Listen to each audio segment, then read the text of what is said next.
Olá, meu nome é Omaro, sejam novamente bem-vindos ao Morgatório do Pássaro. Seres humanos, eu não vou falar sobre casamento gay lá nos Estados Unidos, não vou falar sobre fotos coloridas no Facebook, até porque eu já falei bastante sobre isso lá no meu Facebook. Se você estiver curioso, dá uma passadinha lá, o link está aqui embaixo, pode me adicionar, pode me seguir. Tem muitas coisas que eu não falo aqui, eu acabo tratando sobre esses assuntos em forma de texto lá no meu Facebook mesmo. Então sinta-se convidado a dar uma olhadinha lá. Nesse vídeo é para falar sobre feminismo, como vocês já viram no título do vídeo. É um tema que eu venho prometendo há mais ou menos um ano, nunca falei especificamente sobre feminismo. Em um outro vídeo eu dei um pitaco. Eu tenho uns 4 ou 5 tópicos para falar. Neste vídeo aqui eu quero citar 2 destes tópicos para introduzir o assunto. Eu quero ver como que esse vídeo vai repercutir. Não tenho verdades, eu tenho opiniões, eu tenho uma interpretação sobre o feminismo ao longo da história. Nós vamos trocar essas ideias aqui de uma forma saudável, espero eu. E de acordo com a repercussão desse debate que vai ser travado aqui embaixo, eu vou apresentando minhas próximas ideias. São 2 tópicos para esse vídeo aqui: patriarcado e o foco do feminismo na mulher. Seres humanos, para começarmos a falar sobre patriarcado, eu quero introduzir o conceito de tecnologia. E aí nós temos que conceituar tekne, que é uma palavra que vem do grego, e seria a extensão do seu braço, né? Seria aquilo que você faz que você não conseguiria fazer sozinho, sem o auxílio daquela ferramenta lá. Eu quero derrubar uma manga lá na árvore, mas eu não chego lá. Então eu pego um galho de árvore, corto a pontinha dele, deixo ele afiado, vou lá, corto, derrubo a manga. Eu quero quebrar um coco, eu não consigo quebrar ele com a mão, não consigo morder. Então eu posso pegar uma pedra, lapidar essa pedra, quebrar o coco. Eu tenho que carregar um peso, desenvolvo ali uma roda para facilitar o trabalho, o esforço físico para transportar um peso. Aí eu desenvolvo um carro de boi, uma enxada, da enxada um trator. E assim você vai ver que nós podemos facilitar o transporte, a comunicação, e nós vamos encurtando as distâncias. Na medida que você cria novas tecnologias, você cria novas profissões. Tudo isso transforma a sociedade, transforma os meios de produção, muda a forma com que nós lidamos uns com os outros. Dito isso, eu os convido ao século XVI, ao século XVII, XVIII, antes da Revolução Industrial. Eu quero que você observe que o papel da mulher na Idade Antiga, na Idade Média, depois do Renascimento, nesses momentos anteriores à Revolução Industrial, eu quero que você observe que o papel da mulher não foi muito diferente. Ele não mudava muito. Se você for observar o poder político, a representação social, a participação da voz feminina na sociedade, lá na Idade Antiga e no século XVIII, não tem muita diferença. A mulher era submissa, a mulher estava ali dentro de um sistema absolutista, de uma política autoritária, com um monarca, um rei, um imperador. E se ela tiver um pouquinho de poder, porque ela é de uma família nobre, tá? Mas em geral a mulher da população, a mulher comum, não tinha nenhuma voz. É isso que caracteriza a mulher desses momentos anteriores à Revolução Industrial. A mulher existia única e exclusivamente para os trabalhos domésticos, para criar filho. É isso, essa era a função da mulher. Mas aí, eu quero que você observe que as transformações da tecnologia, da Revolução Industrial, a mudança da economia gera impactos políticos e muda as relações sociais, né? A gente não pode falar em marxismo sem o fortalecimento da burguesia. E isso tem a ver com a Revolução Industrial também. Cara, eu tô tremendo aqui. Tô tremendo porque tá frio aqui no DF. Eu podia estar dormindo ali. Hoje é domingo, tô gravando esse vídeo, não podia estar dormindo, mas eu tô com vontade de gravar. Você tem uma estrutura política totalmente absolutista, reis, imperadores. Nós temos o fortalecimento da burguesia. Fortalece um lado e enfraquece o outro, né? Então fortalece o poder do burguês, diminui o poder do absolutista, daquele cara que concentrava ali o poder de julgar, de administrar, de cobrar impostos e se colocar como o próprio Estado, né? Ou como quase um deus. Nós temos algumas transformações que vão acontecendo com o fortalecimento da burguesia, com o iluminismo, né? A separação da igreja e o Estado. A Revolução Industrial traz a produção massificada e surge aí novas oportunidades de trabalho. A forma de prover a família não é mais aquela artesanal, aquela coisa do trabalho do campo, né? Você vai tendo um surgimento das fábricas, da máquina a vapor, as locomotivas, aí vem a televisão, o telefone, e quando surge um telefone, por exemplo, você já pode colocar uma mulher num escritório atendendo, numa central de telefonia, né? Você pegava o telefone ali, discava, porque antigamente acho que era assim, né? O cara, ele não ligava diretamente para o outro, ele ligava para uma central, conversava com a mulher,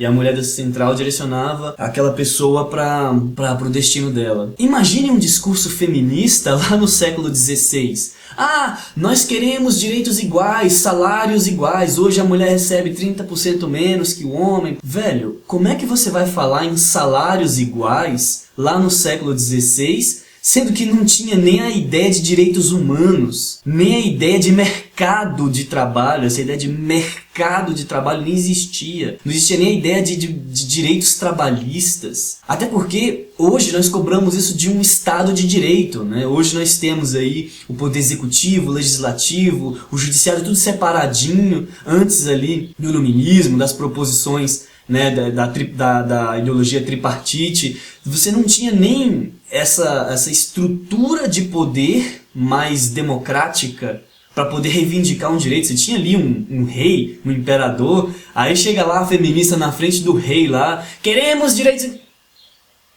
Imagina a cena, não faz sentido. Inclusive não tem nem lógica, porque as estruturas de trabalho para provimento da própria família eram naturalmente patriarcais. Então eu quero que você perceba que o patriarcado não é um demônio e que as pessoas que têm uma mentalidade mais arcaica, elas não são naturalmente más. Elas são envolvidas por valores muito antiquados e muito ultrapassados, e que existe sim o preconceito, existe sim a misoginia, o ódio à mulher, o menosprezo, a violência. Isso existe, mas que você deve saber separar o conservadorismo do preconceito, tá? Os valores antiquados, quadrados, que são realmente, que devem ser deixados de lado, que devem ser superados. Você tem que saber como dialogar com esses dois grupos. O misógino, preconceituoso, escroto, maldoso e uma pessoa de mentalidade conservadora, atrasada. Por exemplo, você pega aí um velhão lá da década de 30, ele da década de 20, que está vivo até hoje, que inclusive educou sua família e passou seus valores para os seus filhos lá. Esse cara cresceu numa sociedade que tinha regras morais diferentes das que a gente vê hoje, inclusive direitos, leis, penalidades diferentes. Existia pena no Código Penal para adultério. Não existia a possibilidade de divorciar. Você não tinha como divorciar. Você casava, era para sempre. Uma mulher separava ali, ela tava ferrada. Porque o divórcio nem era amparado por lei. A mulher nem podia votar. Esse cara cresceu num mundo onde mulher não podia sequer votar. Aí chega uma feminista radical, extremista dessa, chega para um velho com a mentalidade atrasada, diz, mostra as tetas, muda, velho escroto,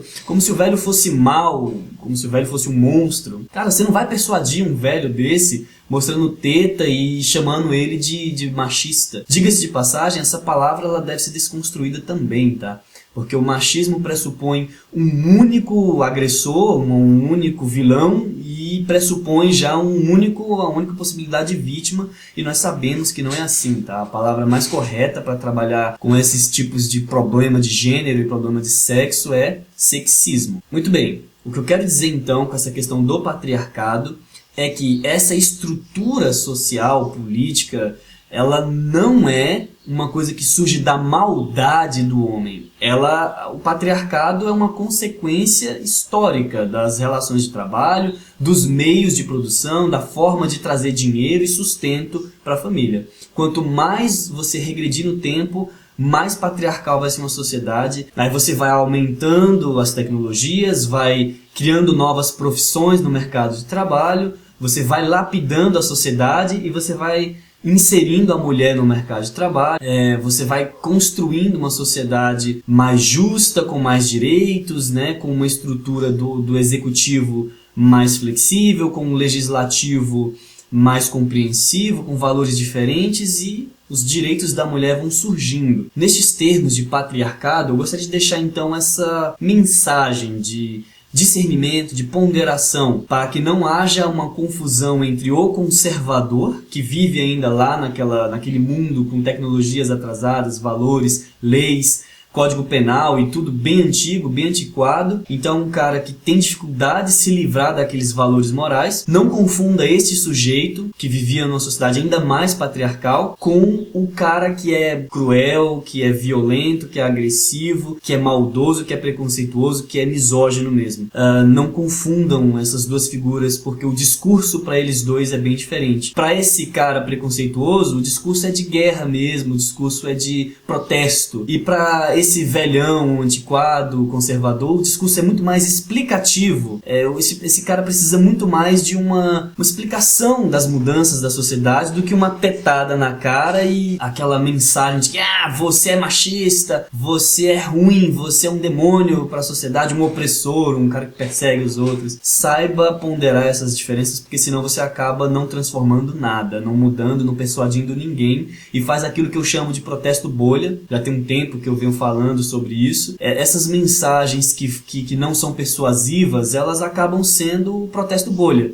Elas fazem sentido só para aquele pequeno grupo que está dentro da bolha ali. Para quem está fora, que é a grande maioria, que realmente precisa ouvir a mensagem, precisa ser persuadido pela mensagem, acaba nem sendo tocado por isso. Seres humanos, eu vou gravar aqui um adendo rapidinho, tá? Porque eu editei o vídeo e antes de renderizar aqui, antes de salvar a versão final, eu estava mostrando o vídeo para minha namorada e ela começou a fazer careta, me questionar aqui, e eu percebi que algumas coisas não ficaram bem claras, tá? Eu estou falando do patriarcado de um ponto de vista histórico e tentando mostrar que as relações de trabalho estão vinculadas com o surgimento das tecnologias, e isso tudo nasce com a Revolução Industrial. Não sei se nasce com a Revolução Industrial, mas pelo menos explode com a Revolução Industrial. Eu não estou querendo dizer que o patriarcado é justificável nos dias de hoje. E também não estou querendo dizer que deve haver uma estrutura patriarcal nos dias de hoje.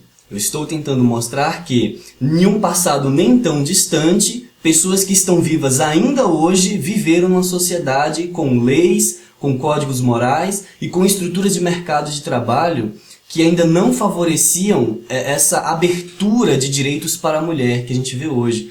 Então eles têm uma mentalidade mais patriarcal, e isso não é maldade, isso é consequência da vida que os caras tiveram, do mundo onde eles cresceram, das relações de trabalho, das tecnologias de informação. A realidade dos caras era outra, tá? Então eu não estou justificando o patriarcado, eu estou explicando o patriarcado e tentando passar uma ideia de que quanto mais para trás você for, quanto menos tecnologia, quanto menos lapidação do mercado de trabalho você encontrar numa sociedade, mais patriarcal essa sociedade vai ser naturalmente. Tá? E você não precisa ir muito no tempo, não. Você pode pegar um país bem atrasado aí, chega no Iêmen, por exemplo, e vai ver como é que é o desenvolvimento das tecnologias desse país e como é que é a abertura do mercado de trabalho nesse país.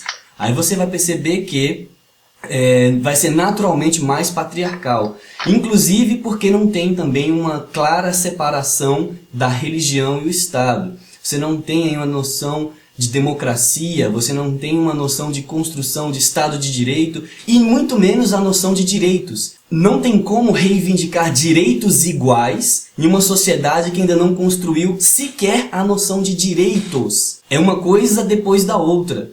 Primeiro surge a ideia de direitos e aí, historicamente, vem a noção de direitos iguais. Beleza? Aumentei ainda mais o tamanho do vídeo aqui, mas tem que explicar melhor, né? Vamos seguir o vídeo agora. Agora vamos passar para frente, vamos falar sobre a segunda parte do vídeo aqui, que é a questão do foco, né? O foco do feminismo deve ser só nas mulheres? Depende. Eu quero separar aqui o feminismo em dois grupos. O grupo de feminismo voltado para aquele estado, para aquela nação, para aquele povo que não tem direitos iguais, na legislação mesmo. E o feminismo voltado para aquela sociedade que já alcançou direitos iguais, pelo menos na teoria, pelo menos na lei. Eu vejo problemas diferentes, eu vejo doenças diferentes e a necessidade de remédios diferentes, discursos diferentes. Vai lá para o Paquistão, onde a mulher não pode estudar. Vai lá para alguns países da África, do Oriente Médio, onde a mulher não pode votar, não tem direito a nada. Ali você deve fazer um discurso focado na mulher mesmo. O feminismo tem que ser para a mulher, tem que ser bem incisivo nessa questão. Mas quando você chega aqui no mundo ocidental, pelo menos na maioria dos países aqui do mundo ocidental, onde em tese já existe direitos iguais, você deve fazer um discurso mais voltado para a cultura. E é um discurso mais maleável e mais abrangente. Porque, como eu falei, o sexismo, ele não oprime apenas a mulher. O mercado de trabalho. Queremos direitos iguais, um salário igual, porque as mulheres não ocupam as diretorias das empresas. Ok, tá certo. Mas esse discurso não pode ficar só nesse ponto. E a questão dos homens terem maiores índices de acidente de trabalho? E a questão assim da saúde do homem? O homem morre mais cedo, não só por questões de criminalidade, mas pela saúde do homem ser mais frágil. Você tem aí uns 5 a 10 anos de diferença na expectativa de vida. Então esse discurso feminista aqui no mundo ocidental, onde em termos gerais a legislação já equiparou homens e mulheres, esse discurso não deve ser exclusivamente focado na mulher, porque existem problemas no mercado de trabalho que afetam a mulher, que é salário mais baixo e tal. Mas você tem que se questionar o porquê dessas coisas. Será que é porque o patrão lá, o dono do hospital, paga mais para o homem médico e menos para a mulher médica? Será que o dono da escola está pagando mais para o homem professor e menos para a mulher que é professora?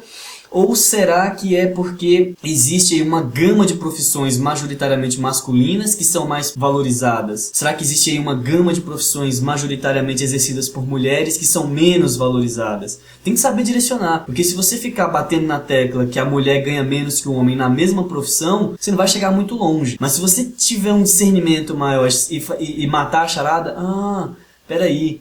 Essas profissões aqui que são majoritariamente masculinas, elas são mais bem valorizadas. E as que são majoritariamente femininas são menos valorizadas. Aí você começa a fazer um discurso tipo de valorização dessas profissões aí. Aí sim você vai ter uma maior facilidade de chegar numa equiparação salarial. Tem que saber aonde atacar. E não se focar apenas nesse tipo de problema feminino. Porque se você for ver os índices de acidente de trabalho, você vai descobrir que os homens se acidentam mais. Por quê? Porque os homens estão nas profissões mais pesadas, mais penosas e mais perigosas. Isso não entra no discurso feminista. Eu não estou dizendo que não existam feministas que falem sobre isso, tá? Porque tem.